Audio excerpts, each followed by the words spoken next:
What if the universe does not threaten us with monsters, but with ideas? Not creatures hiding in the dark, but explanations so vast, so intimate, that once heard, they linger in the mind like a distant signal. For centuries, human beings have looked up at the night sky and found more than stars. We have found mirrors. We have found questions large enough to humble empires, soften certainty, and remind us how thin the border can be between knowledge and wonder.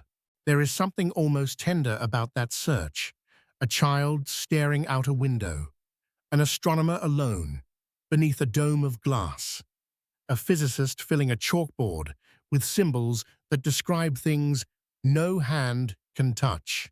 Across generations, we have tried to understand what kind of place this is and what kind of beings we are within it.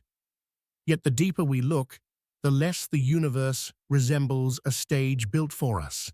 It begins to feel older, stranger, and far less concerned with our need for reassurance.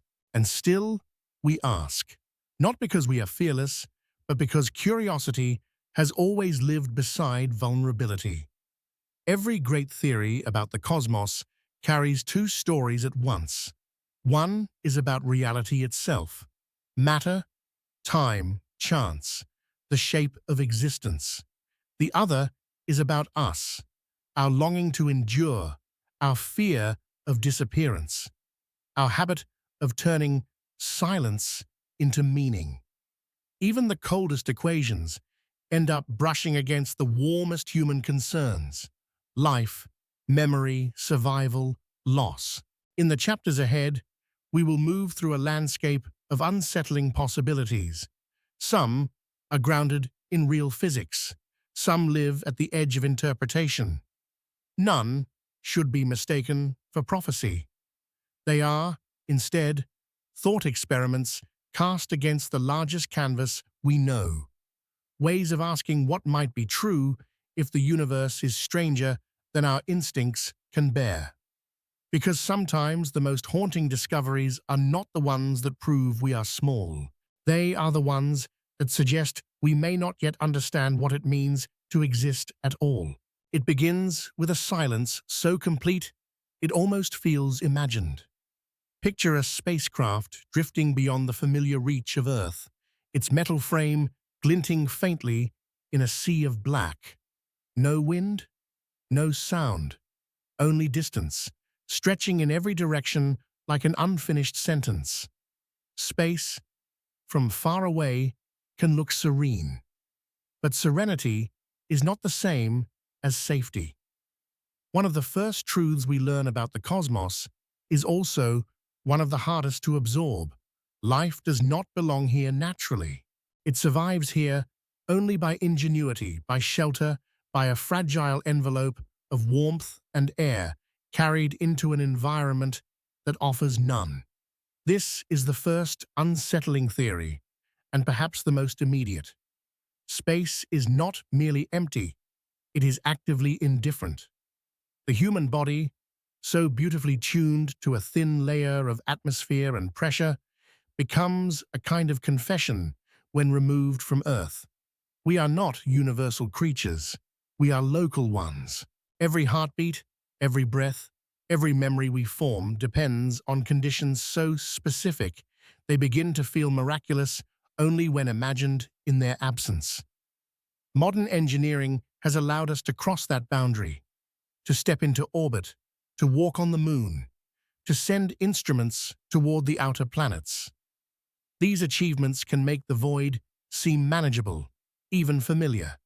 Yet beneath every mission lies the same quiet fact. Outside our vessels and suits is a realm that does not negotiate. It does not hate us. It does not notice us. It simply continues, vast and cold, according to laws that existed long before human language gave them names. And maybe that is what unsettles us most. Not the idea that the universe is hostile, but that it has no reason to be. So our first fear is also our first revelation. The cosmos does not become frightening because it is full of malice. It becomes haunting because it reveals how rare and delicate a living world may be. In recognizing that truth, we are left with a deeper question. If Earth is such a narrow island of belonging, how carefully should we hold it while we still can? What if the sky is full of worlds, and none of them are meant for us? Imagine a blue planet circling a distant star. From far away, it looks almost familiar, brushed with cloud, wrapped in light, suspended in the kind of balance that invites hope. For generations, that image has stirred something deep in us. We have wanted to believe that if the universe is wide enough, then somewhere it must have prepared another shoreline, another atmosphere, another place where human life could begin again. But the more carefully we study the cosmos, the more that hope becomes complicated. Astronomers have now found thousands of planets beyond our solar system.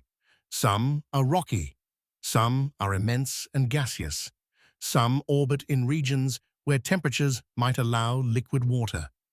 Their existence has changed the scale of our imagination. Yet discovery has also brought restraint. A planet can sit in the so-called habitable zone and still be lashed by radiation, crushed by pressure, stripped of air, or locked in violent climate extremes. Distance can soften the truth. A world that appears promising from millions of miles away may, upon closer examination, be utterly unlivable. This is one of the quieter cosmic fears, that Earth may not simply be home, but an exception. Not the center of creation, certainly, but perhaps a rare convergence of chemistry, timing, and stability that cannot be easily repeated. The ingredients of life may exist elsewhere in abundance, while the precise conditions that allow a civilization to grow, reflect, and remember could be far more fragile than we once assumed. And still, the search continues. That matters, because the act of looking is about more than escape. It is about perspective. Every barren planet we discover throws our own world into sharper relief. Every hostile atmosphere, every frozen desert, every overheated giant teaches the same humbling lesson. A living planet is not just a backdrop for human history. It is a participant in it. So the question shifts. Not where else could we survive, but what made survival here possible in the first place. And if Earth is rarer than we hoped, then perhaps the real mystery is not whether we can leave it, but whether we have fully understood the gift of being able to stay. It can happen in an instant, though the story begins long before the moment itself. Far out in the universe, stars live by a kind of ancient discipline. They gather matter, ignite pressure, and spend millions or billions of years turning light into structure. But even stars are temporary arrangements. Some die quietly, fading into embers. Others end in violence so absolute that they briefly outshine entire galaxies. And in that violence lies one of the most unsettling ideas in modern astronomy. Somewhere, at some time, a burst of energy could move across space with no awareness of what waits in its path. This is the theory of the cosmic blast, the gamma-ray burst, an event so powerful that for a few seconds it can release more energy than our sun will produce over its whole lifetime. We observe these flashes from unimaginably distant regions of the cosmos, the signatures of collapsing stars or colliding remnants. Most are too far away to threaten us. Yet the theory lingers because it reminds us that catastrophe does not always announce itself with warning. The universe contains processes of astonishing beauty that, from another angle, are simply lethal. There is something sobering about that duality. The same cosmos that makes stars, planets, seasons, and the chemistry of life also produces eruptions capable of stripping atmospheres and altering the fate of worlds. Destruction is not separate from creation. It is woven into the same fabric. In space, elegance and danger often share the same origin. And perhaps that is why this idea stays with us. Not because such an event is likely tomorrow, but because it reveals how much of our existence depends on a chain of protections we did not design. Our atmosphere, our magnetic field, our distance from certain kinds of stars, even our place within the galaxy. All of it forms a shelter so quiet we rarely notice it until we imagine losing it. We often speak of human control as though mastery were our birthright. But the deeper lesson may be gentler and harder. We live by conditions we only partly understand, inside a universe whose grandest forces are not aimed at us, yet still shape the boundaries of our survival. And that leaves us with a question both scientific and personal. How should we live, knowing that safety is not guaranteed, only briefly, beautifully given? Some dangers arrive not as explosions, but as patience. Imagine the night sky turning slowly, almost imperceptibly, while somewhere above us, a small, wandering object continues its ancient orbit. No engine guides it. No intention lives inside it. It is only stone, metal, momentum, and time. Yet history tells us that worlds can be changed by such simple things. A single impact, given the right size and speed, can redraw coastlines, darken skies, and interrupt entire chapters of life. This is one of the oldest cosmic fears, because it is not merely theoretical. Earth carries the evidence in its scars. Craters on distant moons and planets remind us that collision is part of how the solar system formed. And our own planet, though softened by oceans, weather, and tectonic change, has known this violence too. The ground beneath forests, cities, and quiet suburbs belongs to a world that has survived repeated encounters with objects falling out of the dark. What makes this idea so haunting is its scale. The threat does not need to be frequent to matter. It only needs to be possible. For most of human history, we watched the heavens as symbols, calendars, and stories. Only recently have we begun to see them as a field of moving bodies whose paths can be measured and, in some cases, feared. Science has given us the power to track near-Earth objects, to calculate probabilities, even to test whether an incoming object might someday be nudged off course. That knowledge is reassuring. It is also sobering. We are no longer innocent observers of the sky. We are its students now, and perhaps, in time, its caretakers. There is a deeper lesson hidden inside that vigilance. Catastrophe does not always emerge from evil, or error, or conflict. Sometimes it comes from the ordinary mechanics of a universe in motion. Rocks drift. Orbits cross. Gravity does what gravity has always done. And still, we look up and keep watch. Maybe that is the real human response to uncertainty, not panic, but attention. To study what could destroy us is also to declare that the future matters. The question is no longer whether the universe contains dangers. It does. The question is whether awareness can become a form of wisdom before chance arrives at our door. What if the greatest danger in the universe is not impact or fire, but loneliness measured on a cosmic scale? For centuries, people assumed that if the universe was large enough, life must be everywhere. It seemed almost comforting. Billions of stars, countless planets, endless time. Surely somewhere, intelligence would rise again and again, like grass after rain. But as our instruments improved and our equations grew more refined, that comforting idea took on a stranger shape. The cosmos began to look not crowded, but quiet. This is the tension at the heart of the so-called silence problem. If life is common, where is everyone? Why has the sky yielded no clear signal, no unmistakable proof that another civilization has crossed the same threshold from instinct to reflection, from survival to science?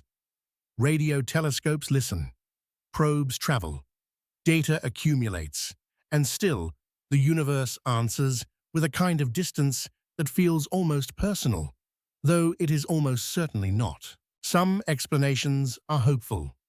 Civilizations may be too far apart in time to overlap. Intelligence may arise, flourish, and vanish before anyone else is listening. Signals may weaken across impossible distances or use forms we do not yet know how to detect. But other interpretations are harder to sit with. Perhaps life itself is rare. Perhaps complex consciousness is rarer still. Perhaps the journey from chemistry to civilization is so fragile that very few worlds complete it. That possibility changes the emotional weight of existence. If intelligent life is uncommon, then humanity may not be one example among many. We may be part of an exceedingly thin thread of awareness running through an otherwise magnificent silence, not central, not chosen, but rare in a way that deepens responsibility. And maybe that is why the silence haunts us. It does not merely raise a scientific puzzle, it asks a moral question. If minds like ours are scarce, then what are we doing with this brief inheritance of thought, language, memory, and care? The stars do not answer. They remain brilliant and mute. So we continue listening, not only for others, but for a clearer understanding of ourselves. Because in a quiet universe, every act of intelligence may matter more than we ever imagined. There is another possibility, quieter and more unsettling than simple silence. Perhaps the universe is not empty of intelligence. Perhaps intelligence disappears. Picture a long chain of civilizations, scattered across time like lamps lit briefly in a storm. One rises on a distant world, learns to shape metal, split atoms, map its skies. Another follows elsewhere, under another sun, reaching its own age of networks, machines, and an ambition. Yet if every civilization eventually meets a barrier it cannot cross, then the cosmos may remain silent, not because life never begins, but because something prevents it from lasting. This idea is often described as a great filter, a threshold in the story of life so difficult that almost nothing makes it beyond. The filter might lie in the remote past. Perhaps the leap from non-living chemistry to complex cells is so improbable that nearly all planets remain forever sterile. That would be, in an odd way, reassuring. It would mean humanity has already passed the hardest test. But the darker version places the filter ahead of us, waiting in forms we have not yet recognized. Maybe advanced civilizations exhaust their resources faster than wisdom can mature. Maybe they build technologies their ethics cannot govern. Maybe ecological balance collapses under the weight of expansion. Maybe intelligence carries, within its brilliance, a dangerous tendency toward excess, the belief that power and understanding grow at the same speed when history suggests otherwise. In that interpretation, the silence above us becomes less a mystery than a warning written in absence. What makes this theory powerful is that it joins cosmology to character. It suggests that survival is not only a matter of physics, but of restraint, cooperation, and self-knowledge. A species may learn how to leave its planet long before it learns how to live responsibly upon it. The tragedy, then, would not be ignorance. It would be capability without maturity. And this is where the theory turns inward. We do not know whether the filter is behind us or ahead. We only know that our own civilization now possesses tools powerful enough to alter climate, reshape biology, and transform the conditions of life itself. The question is no longer abstract. It is intimate. If intelligence is common, wisdom may be the rarest thing in the universe. And if that is true, then the future will not be decided by what we can build, but by what we choose not to destroy. What if the universe has an edge we will never touch? Not because we are too weak, but because reality itself is built with limits. Stand at the shore and watch the horizon.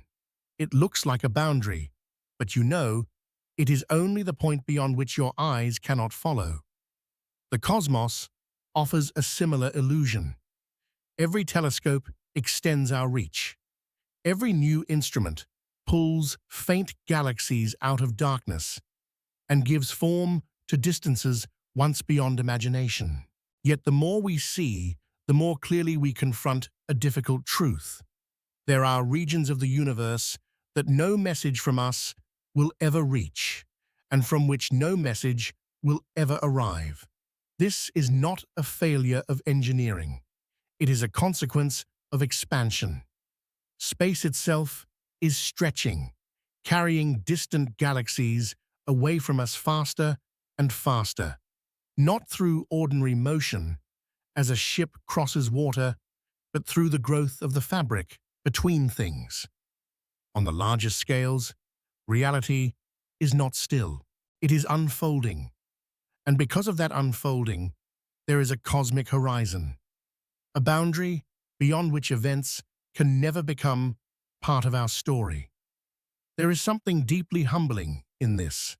Human beings are used to thinking of ignorance as temporary, a problem to be solved with better tools, more time, more patience. But the horizon suggests another kind of limit. Some things are not hidden because we have failed to find them. They are hidden because the structure of the universe prevents encounter. Entire galaxies may exist forever outside the circle of mutual influence, visible in theory perhaps, but unreachable in practice, sealed away by time and expansion. And still, the mind resists. We are creatures shaped by crossings. We cross oceans, languages, generations, distances of grief and joy. So to imagine a frontier that cannot be crossed by anyone, ever, feels almost personal. It reminds us that knowledge is not the same as possession. We can understand a boundary and still remain bound by it. Perhaps that is the quiet ache within this theory. Not that the universe is finite or infinite, but that even in a cosmos overflowing with splendor, relationship itself has limits. We may not be able to touch everything that exists.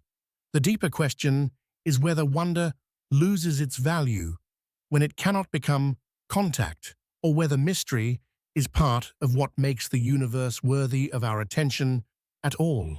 There is a peculiar kind of fear that arrives not from outer space, but from the possibility that space itself is less solid than it appears. Imagine a quiet room, a glass of water on a table, sunlight leaning through the window. Everything seems stable, settled, real. Now imagine that beneath this calm surface, the universe is resting in a state that is not truly permanent, a temporary balance, like a stone paused on a ridge. According to one deeply unsettling interpretation of modern physics, the fabric of reality may exist in such a condition, stable for now, but not guaranteed forever. This idea is sometimes called false vacuum decay. In simple terms, it suggests that what we think of as the laws of nature may occupy a kind of local arrangement rather than the final one. If a more stable state exists, then in principle, a transition could occur, a bubble of new reality forming somewhere in the cosmos and expanding at the speed of light. Inside it, the rules governing matter, energy, chemistry, perhaps even the existence of atoms themselves could be entirely different. There would be no warning, no time to witness, no time to react. One moment, a universe. The next, another set of conditions in which everything familiar no longer fits. It is difficult to think about because it defies ordinary intuition. We are used to danger as something that happens within the world. A storm tears through a city. A fire crosses a forest. But this theory speaks of danger to the world's underlying grammar, as though the sentence of existence itself could be rewritten mid-breath. And yet, there is also something oddly clarifying in the thought. It reminds us that reality is not obligated to feel permanent simply because it feels familiar. The stability we experience every day may be profound, but it is still a gift of the laws we happen to inhabit. Physics, at its deepest levels, does not promise comfort. It offers description. So the fear here is not just annihilation. It is the realization that even the constants we trust may belong to a larger mystery. We live by patterns so dependable that we build civilizations on them, love within them, and call them natural.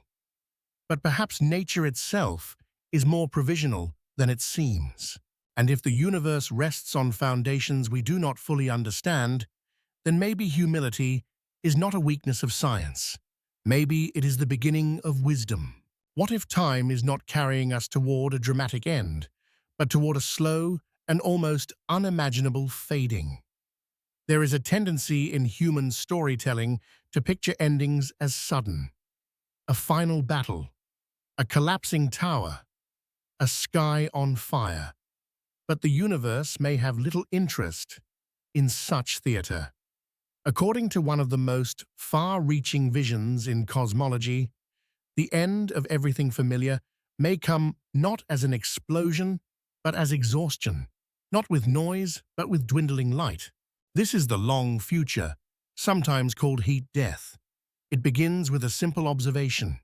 The cosmos is using up its differences. Stars burn because matter is unevenly gathered. Life exists because energy flows from warmer places to cooler ones, from bright suns to dark planets, from food to muscle, from memory to action. But over immense stretches of time, those useful gradients decline. Stars consume their fuel. Galaxies dim. New creation slows. The universe, still expanding, becomes thinner, colder, and less capable of supporting the kinds of structures we associate with life and thought. The scale is so vast that it resists emotion. Trillions of years, longer, numbers beyond history, beyond ancestry, beyond anything the human nervous system was built to hold. And yet the theory touches something intimate. It suggests that impermanence is not just the fate of individual lives or civilizations, but a property of the cosmos itself. Even the stars are temporary. Even light, in the grand ledger of time, is part of a passing age. What makes this vision haunting is not immediate danger. It poses none to us now. Its power lies elsewhere. It asks whether meaning depends on duration. If everything eventually cools into silence, does that diminish what happens here? In this brief, luminous era when planets bloom with weather and consciousness learns to ask questions? Perhaps the answer is the opposite. Perhaps finitude is what gives this era its gravity. A universe that could shine forever might make every moment feel replaceable.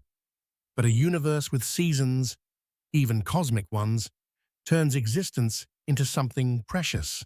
We are living not at the end, but in a rare interval, when stars still burn, oceans still move, and minds can still turn wonder into language. So maybe the final chill of the cosmos teaches a surprisingly human lesson. Not despair, but attention. The light is here now. The warmth is here now. And in that temporary brightness, what we choose to notice may be the closest thing eternity ever gives us. There is a more violent version of the end, and it begins with the possibility that the universe is not merely expanding, but accelerating toward rupture. Picture a piece of fabric being pulled from every edge. At first, the motion is gentle, almost invisible. Then, the tension grows. Threads separate. Patterns distort. What once held together begins to come apart. In one interpretation of cosmic expansion, this image becomes more than metaphor. If the force driving the universe outward continues to intensify in a particular way, then the future may not be a cold fading, but a gradual unbinding of everything. This is the scenario known as the Big Rip. It rests on the idea that whatever is causing the acceleration of the universe, often grouped under the name dark energy, might grow strong enough to overpower the forces that hold structures together. First, galaxies would drift beyond one another's reach. Then, stars would lose their place within galaxies. Later, planets could no longer remain bound to suns. In the final and most extreme vision, even atoms themselves would not survive the expansion. The architecture of matter would come undone, because space, at every scale, would no longer permit closeness to endure. It is a staggering thought, not only because of its scale, but because of its intimacy.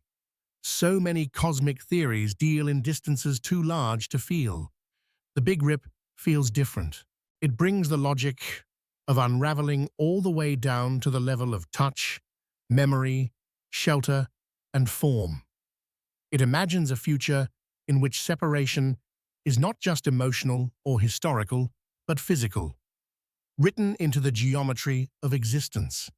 And yet this theory, like many of the universe's darker possibilities, remains a model rather than a verdict. It is one way of interpreting what we observe, not a sentence already passed. That uncertainty matters. Science does not ask us to tremble before ideas. It asks us to hold them carefully, to understand what they reveal about the laws we are still learning to read. Perhaps the deeper unease comes from what this theory symbolizes. We spend our lives trying to bind things together: families, communities, knowledge, memory. We repair, we preserve, we name what we love so it does not slip away unnoticed. A universe that could one day undo all bonds feels haunting because it echoes a sorrow we already know in smaller forms. But maybe that is why the thought also sharpens gratitude. If cohesion is not guaranteed forever, then every moment of nearness becomes more meaningful. The stars remain above us. The world still holds. And for now, against a vast, expanding dark, things are still allowed to belong to one another. What if the universe does not end by fading or tearing apart, but by turning back on itself like a tide that has reached too far? Imagine standing on a shoreline at dusk. The water has been moving outward for hours, drawing pebbles, foam, and fragments of shell away from your feet. You begin to trust the direction of things. Then, slowly, almost imperceptibly, the motion changes. The sea that had been retreating gathers itself and starts to return. In one of cosmology's oldest and most haunting possibilities, the universe may follow a similar rhythm, expansion giving way, at some unimaginable future point, to collapse. This is the idea behind the cosmic contraction, sometimes called the Big Crunch. If the outward motion of the universe were ever overcome by gravity, by changing conditions in dark energy, by some deeper structure we do not yet understand, then galaxies would cease their long retreat and begin moving toward one another. Distances would shrink, temperatures would rise, matter and radiation would crowd into increasing density, as if time itself were narrowing toward a single closing point. For much of the 20th century, This possibility lived close to the center of scientific imagination. It offered symmetry. A universe born in fire might also end in fire. A cosmos that emerged from compression might someday return to it. More recent observations have made this particular ending seem less likely than endless expansion. Yet the theory remains powerful because it expresses something older than mathematics, the intuition that what opens may also close, and that every beginning may carry the outline of a return. There is something deeply human in that image. We are creatures of cycles, breath in, breath out, winter to spring, youth to age, grief to memory. We understand time not only as a line, but as recurrence.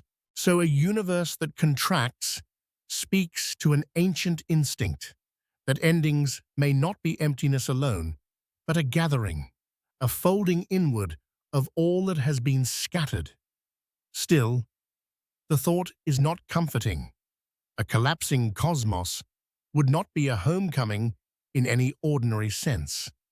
It would be immense, impersonal, catastrophic, and yet it raises a question that reaches beyond astrophysics.